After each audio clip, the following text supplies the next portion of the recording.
Good day, everybody. This is Yin Yang with Morsels of a Thought, number 1330. Today is Financial Focus Friday, and we've got Victoria Rader's Prosper Me, the 35 Universal Laws to Make Money Work for You. And it's the international best-selling Me series, M capital E series. M is small, E is capitalized. The Law of Funding Fun is Chapter 15. Save for fun and make saving fun. The law of funding fun isn't just fun, it's also fundamental. Oh, I should tell you why I was so late. Today I was 3 hours later than usual. And the reason is that I woke up with a very scratchy throat today. And I thought that maybe a few more hours of sleep would have helped me, and it did help a little bit. It did help a little bit. Anyway, back to this. Good morning to, I think it's still morning over there, to everybody. Hey, excuse me. Oh my goodness. Was that a yawn? I'm yawning on my own live show. The law of funding. Good morning to everybody on the East Coast. Good morning, good morning, good morning. And hopefully I'll be finished before noon. The law of funding fun. I'm sure I will be. Save for fun and make saving fun. The law of funding fun isn't just fun, it's also fundamental. This law could be classified as a subcategory of the law of spending. But to not miss out on the importance of fun, let's look at it as if it were a unique law. The law of funding fun states that you should save for fun and make saving fun. It's highly important to be aware of your fun fund and the money you've set aside just for enjoyment. Most of us will fall into one of the two categories in terms of approaching this law. Some may be reading this book because they have become absolute masters of overspending. They are more focused on having short-term fun than worrying about being broke in the future. Alternatively, others may be at the opposite end of the spectrum where no fun can ever be enjoyed.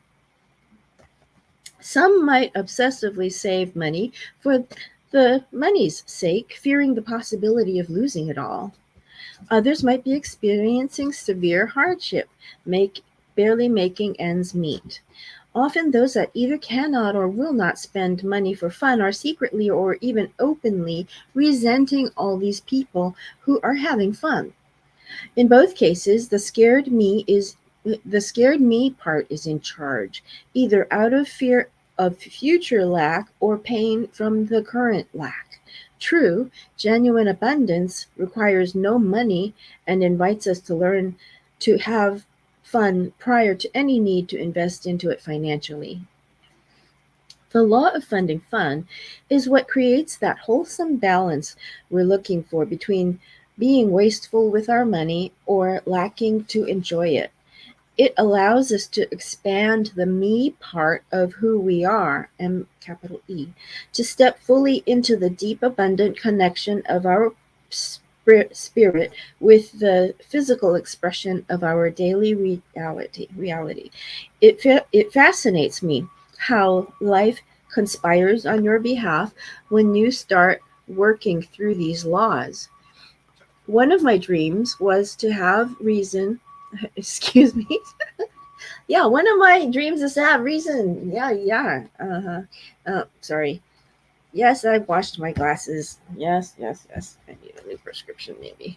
One of my dreams was to have season tickets to the best possible seats for the City Open Tennis Tournament, a week-long tournament in Washington, D.C.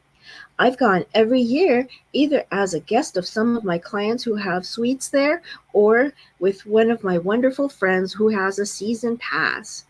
Every time she's taken me, I've always appreciated it immensely.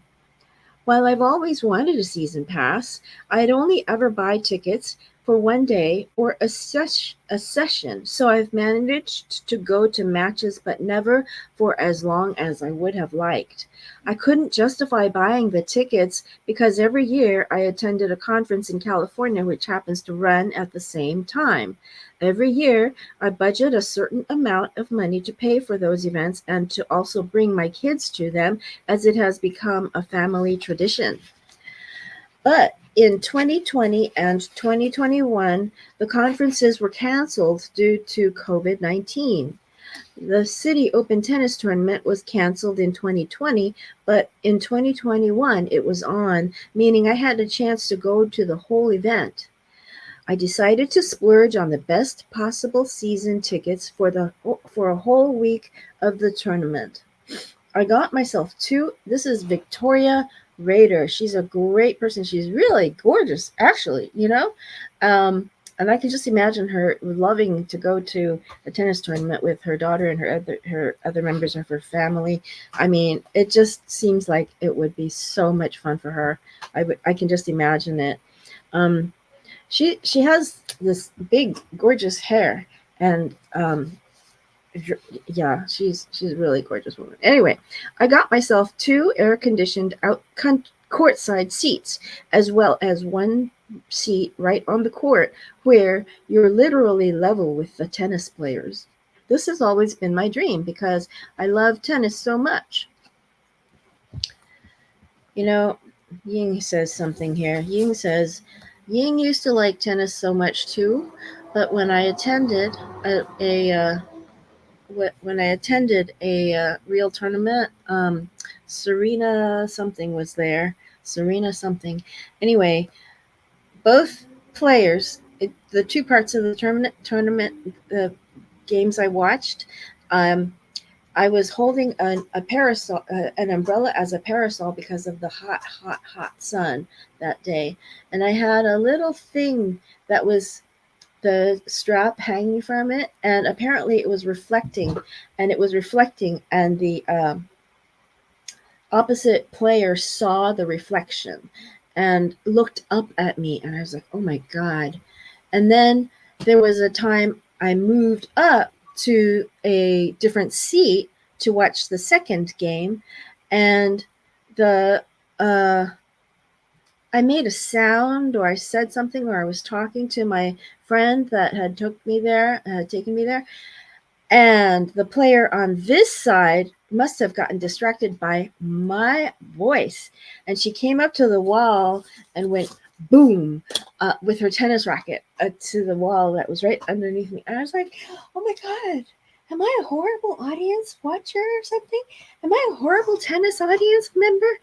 So remember that you do have an effect on people, even when you don't think you have. So I was really sorry about those two. Anyway, so back to Victoria Radar. She says, this has always been my dream to be on the tennis court with the players. This has always been my dream because I love tennis so much. It just so happened that the tickets cost the same amount that I would normally spend on my trip to California, so I'd already budgeted and saved for it in my fun and growth fund. The moment I bought these tickets was a real thrill. Sure, I'd have to reorganize my schedule to take the time to go to all the matches, but again, I've got the finances to be able to do that. I was like a kid waiting for Christmas. Serendipitously, I bought the tickets just prior to teaching about this law in my online quantum freedom course. It was another example of being aligned and reminded me that the universal laws are indeed universal and are present through every aspect of our lives at all times. When you practice this law, notice subtle alignments in your life, bringing more opportunities for fun and prosperity. Start practicing this law by first paying attention to your spending patterns. After 3 months of observing your spending, you might find that fun is great, but I probably shouldn't be spending more on fun things than I am putting savings into my safety net. This pattern of behavior will be why your survival self is screaming at you all the time and why you're always worried about money. Fun isn't worth putting yourself through all that stress. You ought to be having fun enjoying yourself fully without having to ignore the screams of your survival self. Ideally, you are to live the laws of spending and funding fun through the law of awareness.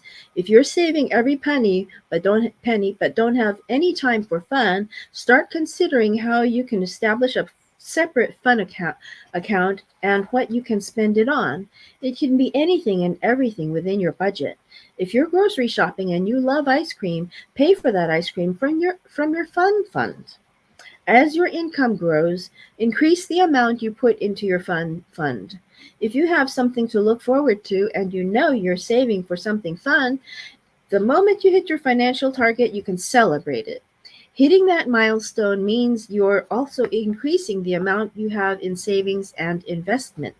You're celebrating living in a financially responsible way with funds set aside for various purposes. You can have fun without feeling guilty. Ask yourself, what's your daily dose of fun? Do you like coffee? That can be your fun for the day. I don't drink coffee, but I sure love my tea, and my daily fun budget supports it. Then think about your weekly dose of fun. I like to play tennis. It costs me a certain amount to play tennis, but that comes out of my weekly budget. What about your monthly fund? I love getting a monthly message, so that comes out of my monthly fun budget. Massage. Sorry. I love getting a monthly massage. Sorry. So that comes out of my monthly fund budget. What about a seasonal fund? Every July, I take my family on a beach vacation, so this is something we want to continue doing. Our fund budget covers that. Look at what you can do for yourself to bring some fun into your life. Feel free to change things as your budget grows and your tastes develop. Start with a symbolic dollar. Put it in an envelope, and as you do, say, I'm starting my fun fund. Then, as you kick off today, monitoring where all your money goes, you might discover you're great at managing your fun fund. Once you get good at it, you can then minimize your daily and weekly fun funds to maximize your seasonal fund if you want to, or vice versa. You get to be in control of that process. You get to monitor how you spend your money in a way that brings you joy. Let's take a moment to ponder on the fact that you can't have a money fund without fun. Money should be fun, and any fund you have, but be it savings, investing, or tithing, should be enjoyable and fun. Your goal is to have fun with money instead of viewing it as a source of stress. You have money to add to these funds when you start applying the fundamentals, the basic laws of money. That's why we're working through these 35 fundamentals so you can have both funds and fun with money. You don't have to have a lot of money to have a lot of fun. One of the most fun-filled birthday parties my daughter remembers is when I made a cake that looked like a beach. This was back when we could not afford to go to the beach, but we could afford a cake mix. Making a yellow cake with blue jello was super fun with our limited funds and became one of our greatest memories. Take a bit of time to define what would be fun for you, imagining and mapping out activities, emotions, and ideas that would bring you joy. Start with the ones that cost nothing and dream up to the ones that you currently don't think you can ever afford. Allow yourself to expand fully. Then prioritize your dreams into manageable goals, and then decide to start saving toward the first goal in mind. Make it fun for you and your family. That was the chapter. Now, the action steps. There are 3. 1. Honestly, lovingly, and with acceptance of your behavior patterns, assess where you are on the fun scale. Are you overspending or underspending? Analyze your behaviors, and in doing so, you will see where the stress of handling money might be coming from. Then, number 2, start today with a symbolic $1 by placing it into an envelope. Label it as your fun fund, and then each day add one more dollar or 5 or 10. Have fun adding a small amount each day. And then at the end of the month, count up what you were able to save. We all need an easy win sometimes. However, the $1 start is yours today. Number 3 of 3. Build up your envelope savings until you have enough to open a bank account for your fund. Plan for weekly, monthly, and annual fun events within your budget. As you are eagerly following the steps, affirm each time, this is going to be so much fun. The activation here, read the activation below out loud and then close your eyes to feel a gentle shift. I now understand, practice, and live the law of funding fun. It brings me joy to save. I dream and manifest amazing opportunities which are funded by my fund. This is indeed fun. I got this. I am me. So I did this the other day, and I need to put an alarm on my clock so that I put the money in there every day. Okay, so in fact, I will do that right now. I have an alarm on my phone, and I will do that right now as we go. So today it was the financial focus. Thank you, Victoria Rader. And I will talk to you again later. See you tomorrow. Okay, old Kinderhead.